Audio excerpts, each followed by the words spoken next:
Hello, good morning po. Happy Saturday. Saturday po yung video na yan. So, nagluluto tayo ng yung binili nating luncheon meat sa Coles. Ayan, hinati ko po yan. Tapos, ginawa nating dice. And then, sinalang ko sa mainit na kawali pero walang mantika. Kasi, magmamantika naman siya mag-isa.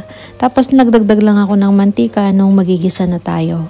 So, pinirito lang natin yung ating yung ating luncheon meat, yan, ganyan. Tapos, igigisa natin yan sa sibuyas, bawang, kamatis.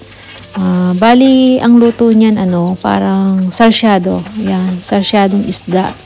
Ganon. Bali, yan naman, sarsyadong luncheon meat, o, diba? Kasi yan ang gusto ni panganay. Bali, siya lang ang papasok nung Sabado na yan. Kaya yan lang naisip kong lutuin para mas mabilis. Tapos, tinanong ko siya kung anong gustong luto niya sa luncheon meat. Yan nga ang request niya. Lutuin ko daw siya na may yung ginisang kamatis tsaka sa itlog. So, yun. Sarsyado nga. So, mas mabilis kasi lutuin pag ganyan. Bali, hinati ko nga lang yung isang lata ng luncheon meat. Tapos yung kalahati, lulutuin ko rin siya mamaya ng yung hiwain ko siyang maninipis. Tapos, pipirito natin. Parang chips, yon. So, makikita nyo rin mamaya. So, dalawang luto yung nagawa ko sa binili nating luncheon meat. So, yan. Gigisa-gisa lang natin yan. Kapag nagisa na natin yung ating luncheon meat, maglalagay lang tayo ng mantika. Ay, ano ba yun? Tubig. Ano ba pinagsasabi ko? Ayan. Lalagyan natin ng tubig. So, kung paano kayo nagluluto ng sarsyadong isda, gano'n lang din naman yan. Diba? At least yan, luncheon meat nga lang. So, pwede namang may meatloaf, ganyan, yung spam, pwede nyo ilutong ganyan. So, ako kasi ganyan ginagawa ko eh. Ayan, naglagay na tayong tubig. So, depende na sa paglalagay nyo ng tubig. Kasi, para hindi lang siya madry ba. So, lagyan natin ng black pepper. Alam niyo naman yung mga favorite kong sangkap, diba? Tapos, lalagyan natin ng garlic powder yan. O yan. Tapos, lalagyan ko din ng konting salt yan. Kasi naglagay tayo ng tubig. So, sigurado matabang yan. So, pero mamaya, titikman pa rin natin yan. So, naglagay lang tayong konting asin. Tapos, yan. Pakukuluan lang natin yan. Kapag kumulo na yan, saka tayo maglalagay mamaya ng itlog. Yan, dinagdagan ko pa nga pala ng tubig.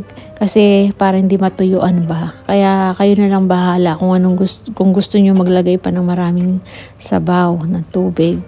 So yan, nung kumulo na, nilagyan ko na siya ng isang itlog. Isang itlog lang kasi kukunti lang naman yung luncheon meat na yan, kalahati lang. So, yan ang babaunin ni panganay nung Sabado na yan. At may mga natira naman yan hindi naman yan lahat inubos yan. Kaya na almusal pala namin.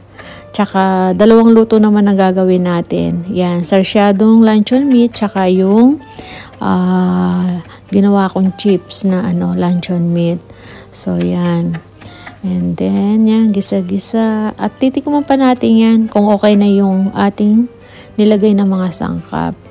Kung hindi pa siya matabang o maalat.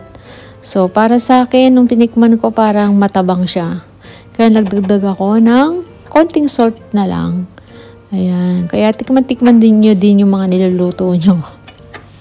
So, para sa akin talaga matabang siya.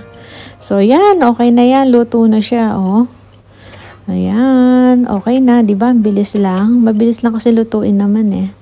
So, yan ang itsura niya. Ayan. May baon na si panganay. O, diba? Tapos, ito na may natira, yung kalahating luncheon meat. Ang gagawin ko dyan, piprito natin ng manipis.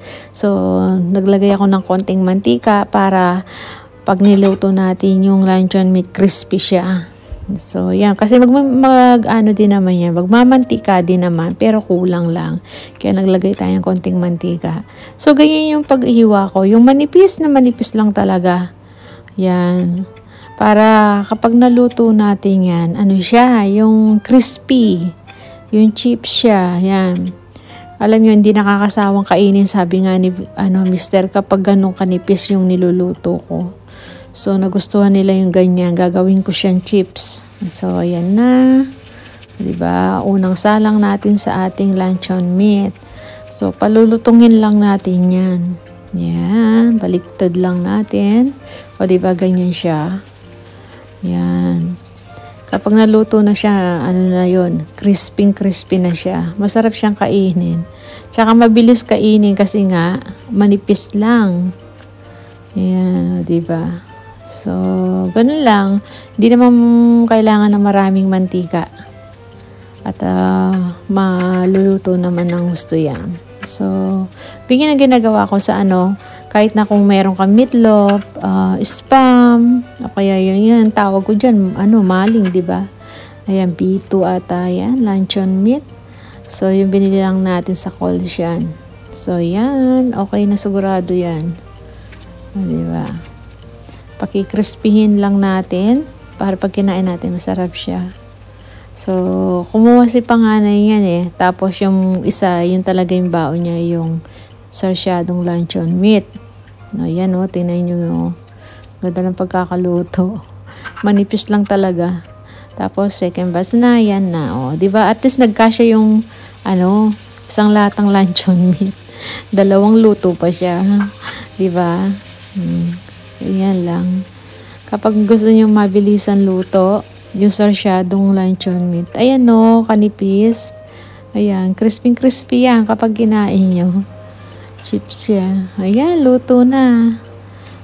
Lahat luto na. Kaya tapos na tayong magluto.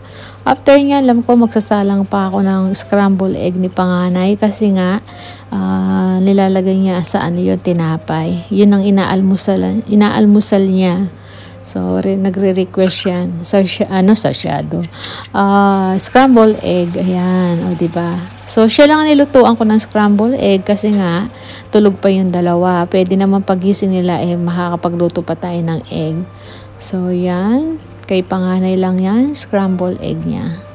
So, yan lang mga niluto natin. Diba? Pag sa umaga talaga, ang itlog hindi mawawala. Laging meron. Laging yan ang niluluto pag umaga. So, yan. Okay na yan. Luto na. So, si panganay niya, alam ko naliligo pa sa oras na yan. Kaya, after niya maligo, makita, luto na yung kanyang baon. So, ayan ang mga nailuto natin ng umaga na yan. Diba? Yung tira, maalmusal pa namin yan. At nagsaing na rin ako. Ayan, kompleto na. So, yan lang po yung vlog natin. Yan muna yung may share ko sa inyo. Maraming salamat. Kita-kita lang tayo sa mga sunod na video.